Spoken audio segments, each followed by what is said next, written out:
Hello everyone, it's Scott and welcome back to another episode of Sky Factory 2. So in this episode, I'm going to demo some things that I learned in between, and the first one being the staff of traveling. So if you recall, at the end of last episode, I had just created a travel anchor and placed it on top of the crafting terminal. Well, it turns out that you cannot hold the shift key while you are teleporting, because it actually drops you through the block underneath. So if I just do a simple right click on the block while I am holding the staff of traveling, it'll teleport me. And if I'm holding the staff of traveling, I can find other anchor blocks that I've placed and named, and this allows me to quickly teleport up and down between the two systems, and these are in range that I can teleport back to the ground floor here or down to the machine floor and basically save myself a lot of time as I walk back and forth. So the smelting area remains unchanged. It's still kicking out a fair number of blocks. I move the pyrotheum and ender fluid down here just for consistency's sake. And so let's go back up top.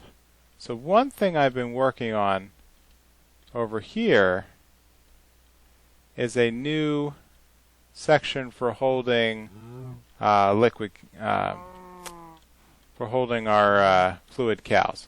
So the Move Fluids is a mod that was added that basically extends the cow to produce other fluids other than just milk.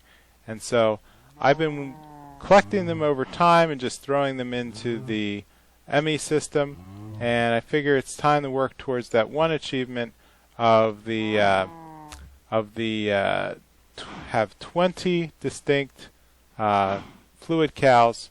So I've created a little platform with 20 little corrals, and what I found is that there is a special block called a rancher that is able to run on redstone fuel. Whenever the idle ticks down, it does a check of all harvestable mobs within a 5x5x3 area, and so that includes harvesting milk from cows, and it just so happens it'll accept the fluids from fluid cows. And so any liquids end up in this meter here on the left, and by connecting a fluid conduit to it, I can pipe that fluid out and store it in its own distinct drum. And so these have been gathering fluids for a while. I haven't decided on how to harvest them, but essentially I just need to make 3 more harvesters to complete the set. It's a pretty easy recipe to make. Here we see it's just plastic sheets and a machine block with shears, and so 2, 3, let's make 1 more shears, and voila.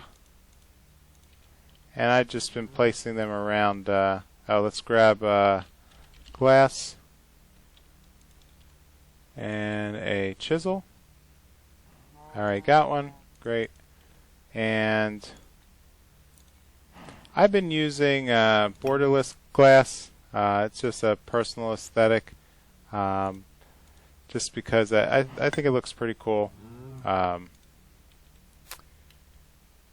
only have this one solid border on the edge, and I've been making this out of limestone because I have way too much limestone. So might as well do something pretty with it. And let's figure out where we're going to put the harvesters.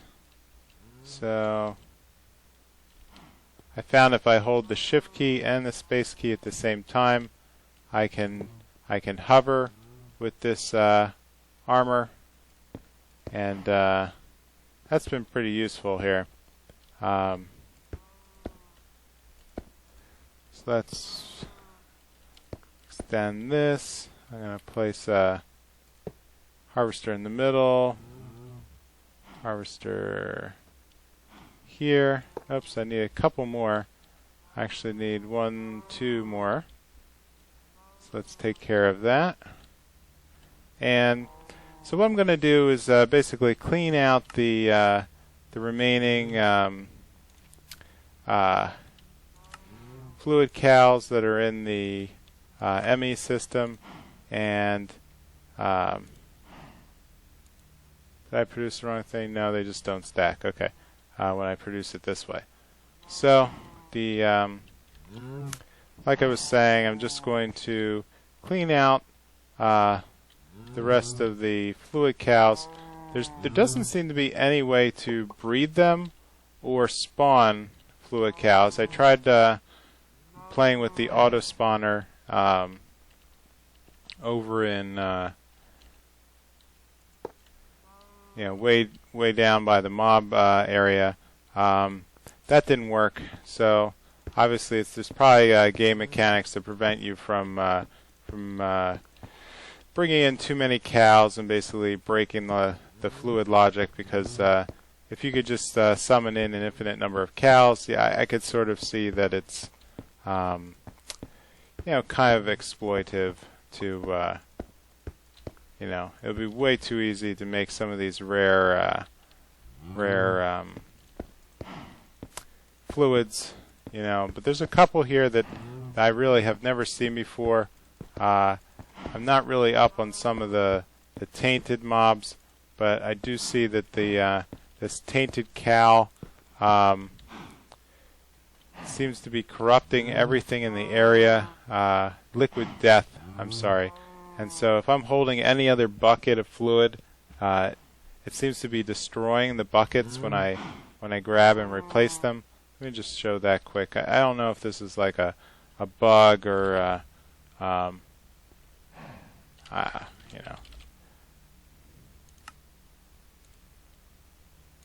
Oops.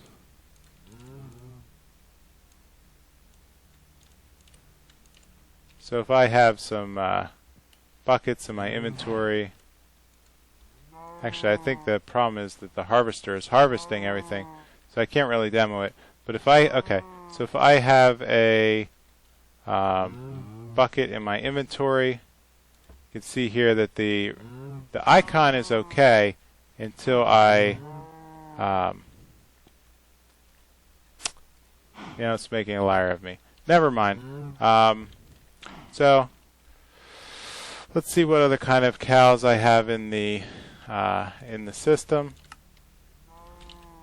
So 1, 2, 3, 4, 5, 6, 7. I should probably close off the back too, just for safety's sake, so all the cows don't just wander off to their untimely deaths. As amusing as that would be, wouldn't be very responsible of me as a cow herder to bring all these guys in and then basically watch them walk over the edge after spending so much time collecting them. So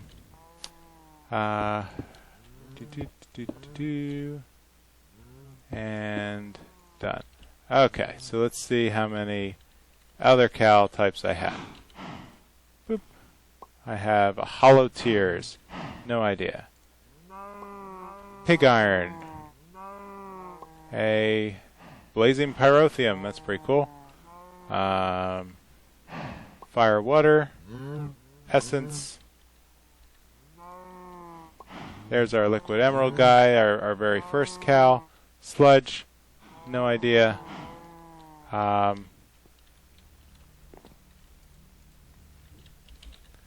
And our last one Pyrotheum actually might be good. And another mushroom soup. Okay, so I am up to 15. So 5 more distinct fluid cows, and I can check that achievement off in the book. And I'll set up the piping here to capture the fluids later. But this is a pretty good start, I think. So I was also doing some research.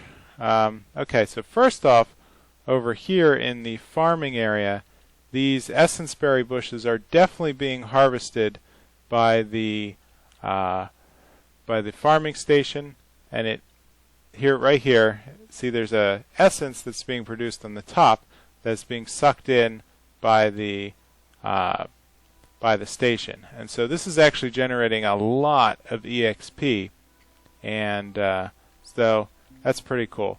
And so I learned that the Lilypads of Fertility actually have a range of, we know that it has this range of 9 by 9, but it actually has a height of 3, and they stack. So what I'd like to do is find a way to automate the Lilypads of Fertility production in the ME system. And to do that, I need to have a source of flowers. So I have an idea about a flower generating factory idea. So I'm going to take a quick cut and hammer it out, and I will be right back. Alright, I'm back, and here is my invention, the flower factory.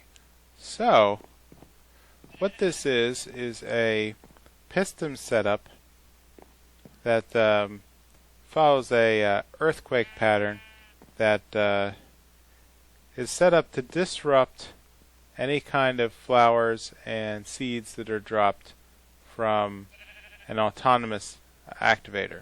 So what's essentially this is going to follow the pattern of the rest of my factories. So I have an input block that's going to contain bone meal. This is being fed through an item conduit into the autonomous activator, which is set to right click, which will place a bone meal down on the grass, which will trigger a seed event. So it will produce both seeds and flowers. Now the activator is set to need a redstone signal, which is being fed in from this direction. Now back here is a pretty standard loop,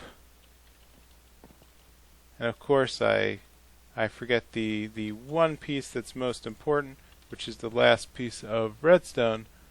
No good presentation goes flawlessly around here.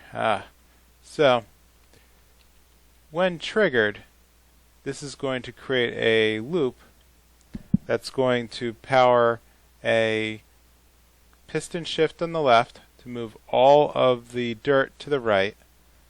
Then the autonomous activator will place the bone meal, which will generate flowers, and then the pistons on this side will shift everything back, which will disrupt all the flowers,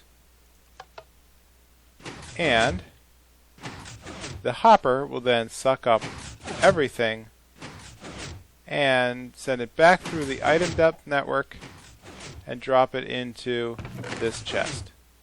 So I can literally just set and forget, come back and see that it's generating flowers and all the other seeds that are available here. And I think this same method would actually work for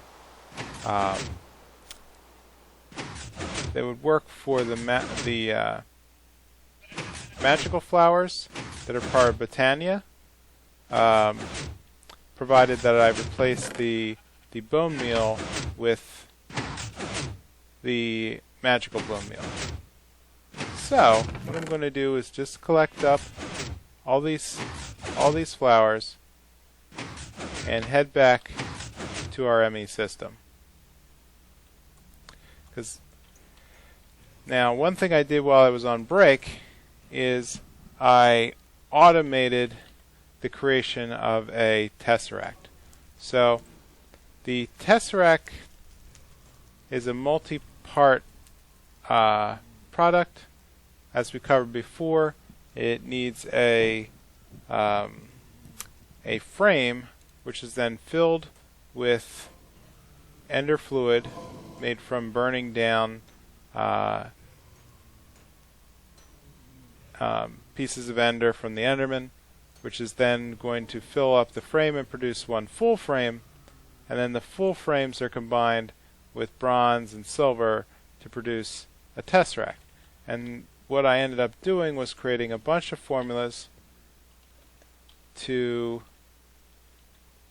create the bronze through this smelter, and added a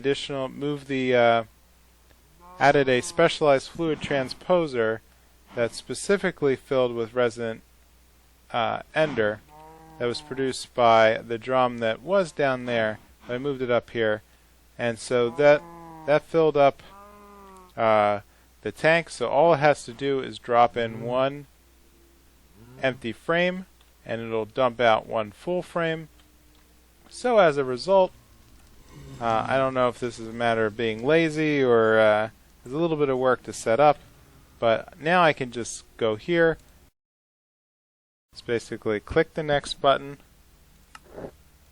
and the alloy smelters are going to produce our quartz, which is going to combine up to the correct empty frame. The empty frame is going to go into the fluid transposer to produce a full frame, and then the full frame is going to be combined and produce a tesseract. So like that, I can now basically start spreading tesseracts all over the base and get rid of some of this obnoxious conduit, and that should start to resolve some of our problems. So what I really wanted to do is go back to the very beginning. Now the dandelion, I'm going to grind into dandelion yellow coloring. The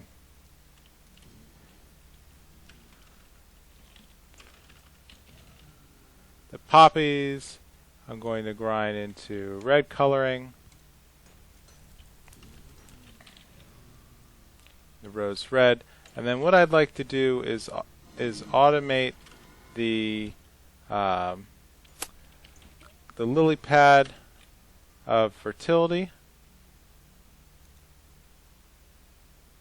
Now we have lots of nature essence, so let's go back over here to this side. We're going to need lily pads.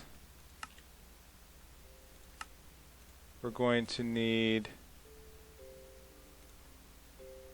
the lily pad of fertility, which is made from floral fertilizer, which using this this pattern, let's just quick make some bone meal. Now I have a bone meal formula, but it's just it's not going to get picked up here. So let's create the floral fertilizer pattern. It's also going to need magical fertilizer. Let's create that pattern. And with that, let's plug those into the machines downstairs. and crank out a couple of inputs.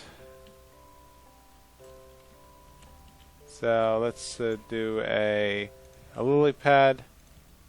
Let's get the fertilizer. Let's make a couple. Let's make the magical fertilizer.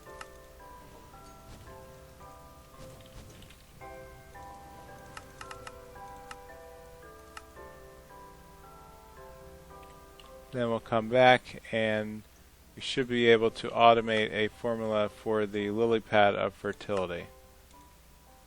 Question is, where am I going to put it? It looks like this machine's all full. Are they all full? Figures. So let's grab one more interface.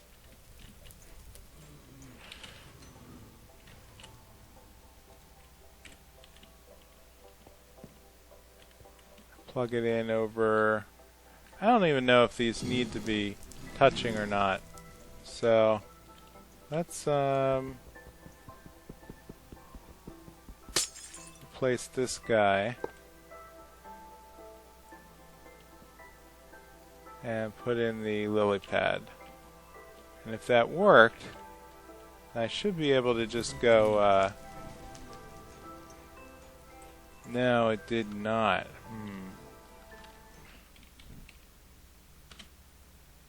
Here we go. Lilypad of Fertility. So I can create one. And now, so it's going to automatically craft it from all these other parts. Bada bing.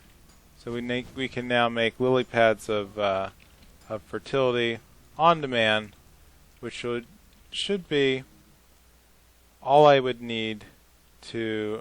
Oh boy, how many am I going to need to do this proper? 2,